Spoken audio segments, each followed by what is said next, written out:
नमस्कार दोस्तों, आप सभी का स्वागत है टुडू एस में। आज का जो करंट अफेयर है वो चीन से रिलेटेड है। चीन में भूकंप आए हैं। इस भूकंप में 110 लोग मारे गए हैं और 300 से अधिक घायल है। तो भूकंप क्यों आते हैं, भूकंप के क्षेत्र कौन कौन से हैं और भूकंप का मेजर की सेंटर क्या रहता है, इसी पे आज हम फोकस करेंगे। आपका रिलेटेड है करंट अफेयर भूकंप, अर्थक्वेक, भूकंप। एक बार डायग्राम से समझते हैं। चीन का वह क्षेत्र कमजोर से जहां पे भूकंप आते हैं।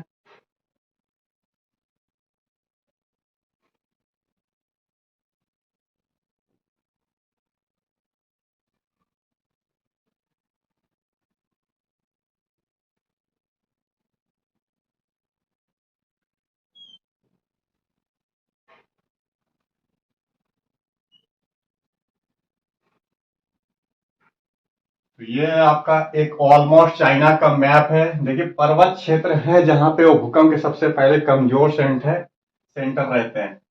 तो पहले माउंटेन इलाका ये है आपका, जो चाइना रूस। तो रूस और चीन के बीच में आप पर्वत का नाम याद रखेंगे, अल्ताई पर्वत। पहला, ये अल्ताई पर्वत है। पुनः इस साइड से एक और ऐसे पर्वत जा रहा है आपका, तो तियान शान नाम याद रखेंगे, तियान शान। एक पर्वत ऐसे तिब्बत के पठार के ऊपर से जा रहा है, ये तिब्बत का पठार है और इसके नीचे हिमालय माउंटेन है। तो हिमालय ये हो गए आपके, ये तिब्बत का पठार है, प्लेटियो ऑफ तिब्बत। और एक कुनलुन शान पर्वत। तो यान शान, अल्ताई शान, इस साइड आप लिखेंगे अल्तू शान। पुनः एक और इसी के बीच से ऐसे पर्वत जा रहा है, क्वीन लिंग पर्वत, क्वीन लिंग माउंटेन। एक और माउंटेन का नाम आप जोड़ेंगे इधर से, तुंगला पर्वत, तुंगुला, तुंगुला पर्वत। अर्थात पर्वत क्षेत्र पूरा का पूरा ये इलाका जो वेस्टर्न और नॉर्थ वेस्टर्न चाइना है, माउंटेन क्षेत्र है। ये सभी धरातल से 5000 मीटर से अधिक की ऊंचाई पे है। पर्वत का नाम देखिए, अल्ताई पर्वत, Altai mountain. Tian Shan, Tian Shan mountain, Altun Shan, Altun Shan, Qinling mountain, Tanggula पर्वत और अल्तुशान। बीच में आपको दिख रहा है तिब्बत का पठार, नीचे में जो है हिमालय माउंटेन है जो भारत चाइना के बीच में है। पुनः एक और क्षेत्र में ऐसे देखेंगे तो काराकोरम माउंटेन, और ये आगे बढ़ता है तिब्बत में चला जाता है कैलाश रेंज जो चाइना में है, कैलाश रेंज, कैलाश पर्वत। अब जो भूकंप आए वो कहाँ पे आए हैं चाइना में करंट में, रिएक्टर जो स्केल है 6 मैग्नीट्यूड का भूकंप आया रिएक्टर पैमाने पे, यही कुनलुन वाला बेल्ट है। तो कुनलुन और क्विनलिंग ये वाला जो माउंटेन रीजन है, यहाँ पे भूकंप आए हैं। ग्वांगझू प्रांत है, स्टेट का नाम है ग्वांगझू, ग्वांगझू प्रांत। देखिए यहाँ पे एक और जो प्रांत है चाइना का, उसका नाम है सिचुआन,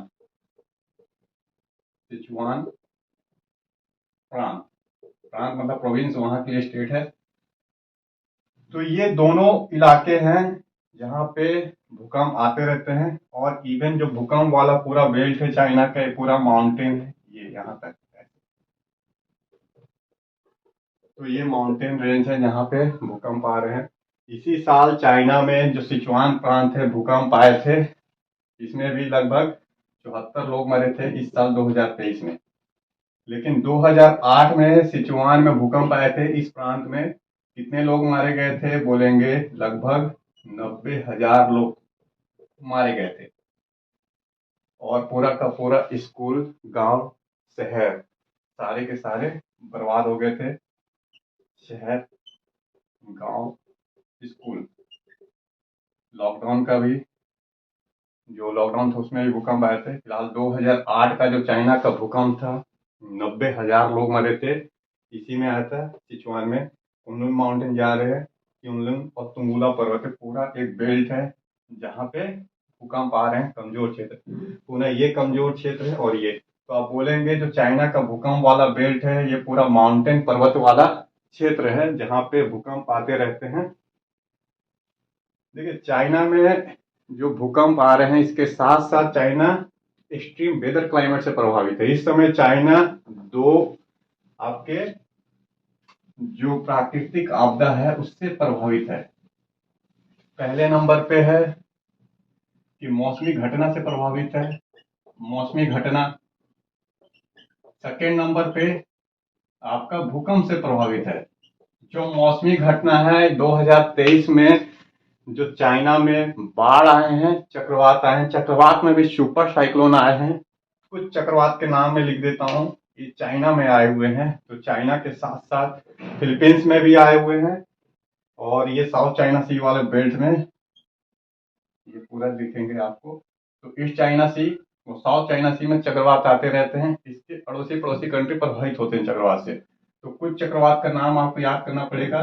मवार चक्रवात टाइफून के नाम से जाना जाता है, भारत में चक्रवात बोलते हैं, बट इस साइड में मवार हो गया। फिर आपको बोलना है शोला चक्रवात, फिर है आपका मवार शोला बोलाबेन चक्रवात, डॉक्सुरी। देखिए डॉक्सुरी से $13 बिलियन से अधिक का नुकसान हुआ था ये चाइना के साउथ पोर्शन में, ये वाले में। तो मवार चक्रवात, शोला चक्रवात, ओलावेन, डॉक्सुरी, इन सब चक्रवात से चाइना में बाढ़ तो आ रहे हैं, साथ साथ पूरा इंफ्रास्ट्रक्चर तबाह हो रहे हैं। लोगों को रिहैबिलिटेशन कराना पड़ता है। जो बिल्डिंग है, इसके बाद इंफ्रास्ट्रक्चर की जितनी सारी सुविधाएं हैं सारे के सारे बर्बाद हो जाते हैं चक्रवात से। तो एक्सट्रीम वेदर क्लाइमेट का असर है चाइना के ऊपर। ये सब प्राकृतिक संसाधन का दोहन किया जिस तरीके से और अपने आप को डेवलप किया इसने, उसी का एक प्रकोप है। बढ़ता हुआ जो क्लाइमेट चेंज है इसके कारण जो बार बार चक्रवात आ रहे हैं, पानी गर्म हो रही है, समुद्र गर्म हो रहे हैं, चक्रवात और भीषण रूप धारण करते जा रहे हैं। दूसरा क्या है, भूकंप। तो भूकंप वाला बेल्ट पहले एक बार देख लेते हैं, क्या चाइना उस बेल्ट में पड़ता है और भूकंप के क्या कारण है। इसे नाम नोट करेंगे, आप याद करेंगे। मवार, शोला, बोलाबेन और डॉक्सुरी, ये चक्रवात है, साइक्लोन है।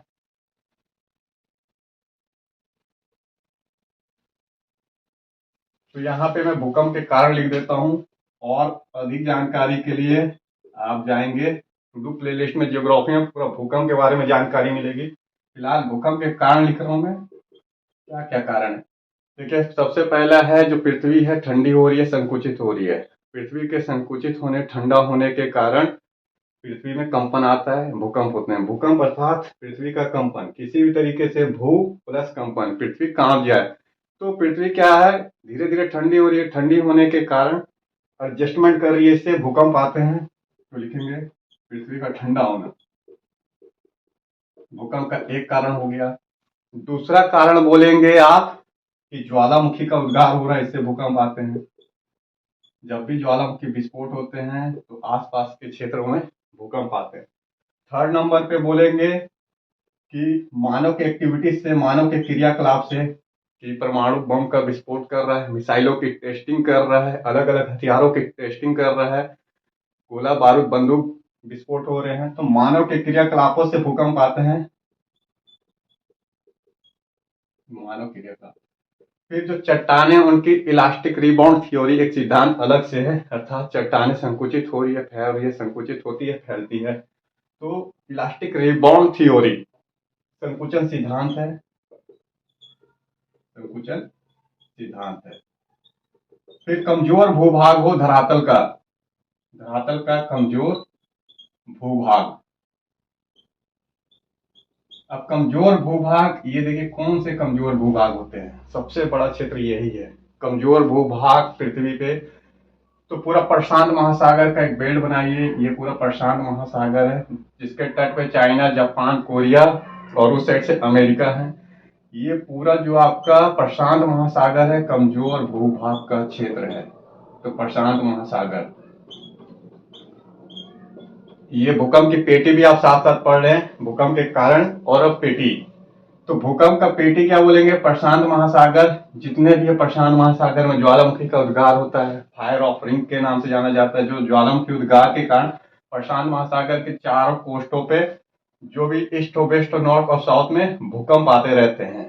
तो प्रशांत महासागर एक बेल्ट हो गया। दूसरा बेल्ट बोलेंगे आप जो पर्वत क्षेत्र है। अब पर्वत क्षेत्र कैसे है, तो ये पूरा तिब्बत वाला इलाका दिख रहा है, हिमालय दिख रहा है। आगे आप चले जाएंगे तो यूरोप में भूमध्य सागर आपको दिखाई दे रहा है, यूरोप के जो माउंटेन क्षेत्र हैं, प्लस आपके अफ्रीका के एटलस पर्वत, तो एटलस पर्वत है, फिर यूरोप के माउंटेन क्षेत्र हैं, भूकंप वाले इलाके हैं। ये पूरा एक बेल्ट तैयार होता है अराकान योमा पर्वत तक, और आगे प्रशांत महासागर मिल जाता है। तो बोलेंगे जो पर्वत क्षेत्र है ये आगे जाके अराकान योमा माउंटेन जो आपका तिब्बत, सॉरी इसके नीचे है म्यांमार में, जो भारत और म्यांमार है, यहाँ पे ऐसे दिखेगा आपको अराकान योमा। ये आगे प्रशांत महासागर के बेल्ट में मिल जाता है। तो पर्वत क्षेत्र पूरा पर्वत इलाका है, भूकंप का एक बेल्ट है। फिर आप रिफ्ट घाटी देखेंगे अफ्रीका में, जो रिफ्ट घाटी है अफ्रीका का मैप, जो ये एक रिफ्ट घाटी ऐसे करके, ये वाला भूकंप का एक क्षेत्र है। एंडीज माउंटेन पर्वत और रॉकीज माउंटेन पर्वत वो भी प्रशांत महासागर के बेल्ट में आते हैं। अर्थात दो मेजर बेल्ट है। एक तो पर्वत वाला इलाका कमजोर भूभाग होता है, क्योंकि पर्वत अपने आप को अभी क्या कर रहे हैं, एडजस्टमेंट कर रहे हैं, रिबाउंड थ्योरी के अनुसार अभी एडजस्टमेंट है कर रहे हो। दूसरा प्रशांत महासागर का बेल्ट, इसका कारण है ज्वालामुखी। तो इस तरीके से आप देखेंगे चाइना का पूरा इलाका जो वेस्टर्न, नॉर्थ वेस्ट और साउथ ईस्ट वाला, सॉरी साउथ वेस्ट वाला इलाका है, ये पूरा आपका क्या भूकंप है वाला इलाका है, क्योंकि सब माउंटेन है।